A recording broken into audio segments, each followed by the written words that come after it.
Scott Agnes Fieldhouse Files. I'm just curious, what was it like to have that competitive juices? Damn. Head down. Like, damn. No eye contact. Damn. Running through you once again, even though and then also putting on a show as someone who knows the fans are here to see you. Look, that reaction right there. It's held. The moment you catch that expression, it's over. The entire story is etched across her face. Watch the instant she realizes who's asking the question. That's not surprise. Not even close. It's pure recognition. Followed immediately by a sharp jolt of discomfort you can almost feel through the screen.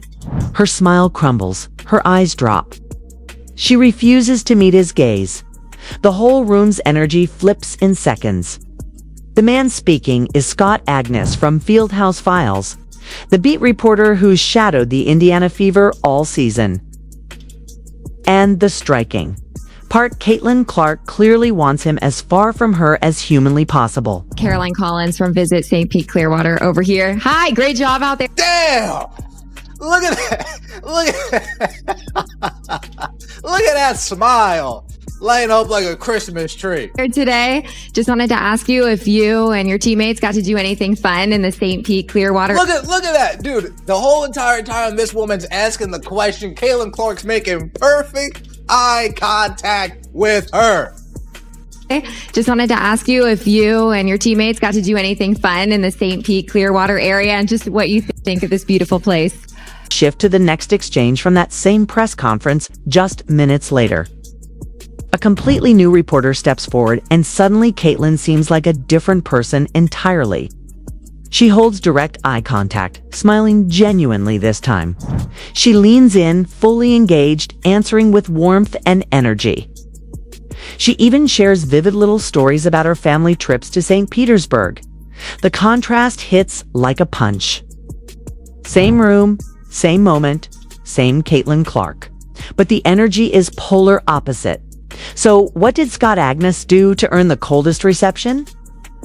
This isn't a rookie being tired. It's personal, hitting straight to something deeply private. Questions, oh goodness. Folks, you ever have that one person that you'll be around, whether it's at work, right? Whether it was at school growing up. Picture this for a moment. When someone you truly like appears unexpectedly, like an old friend suddenly walking into your workspace, your face lights up without thought. You feel energized, thrilled, almost buzzing just from seeing them. That reaction is instinctive, unfiltered, unplanned, automatic. Now flip the scenario. Suppose a person arriving is someone you can't trust, the coworker who betrayed you, or that relative who thrives on stirring drama. Your posture tightens instantly. Your sentences shrink. Even forcing a smile becomes laborious. You remain polite because you must. But every ounce of warmth drains away. And that is exactly what's happening here. Caitlin is a consummate professional, no doubt.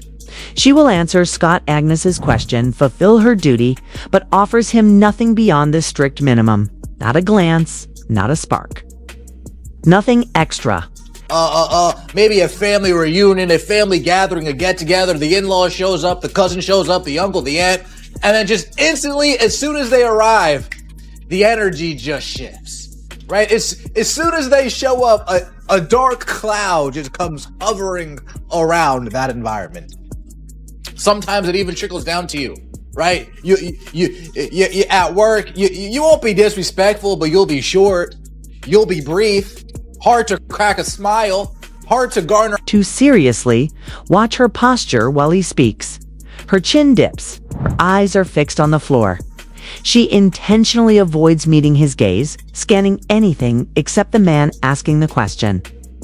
When she finally answers, it's mechanical. No spark, no life, just a quick, clipped response so she can move to the next reporter.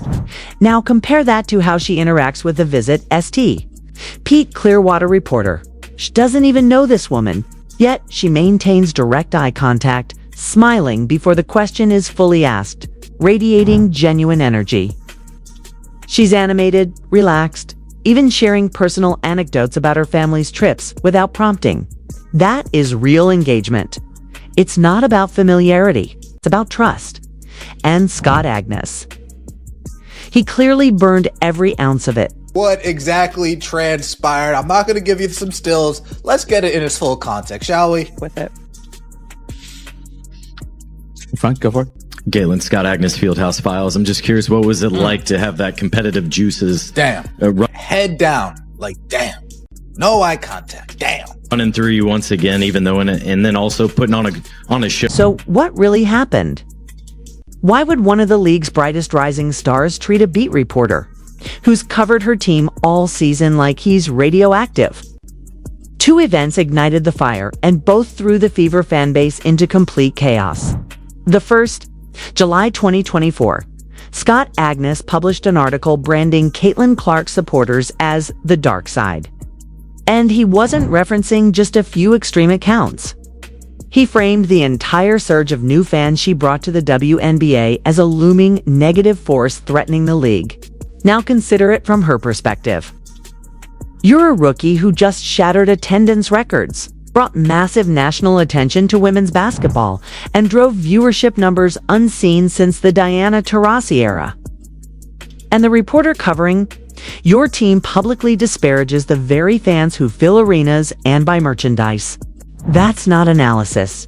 That's not balanced critique. That's throwing your fan base under the bus.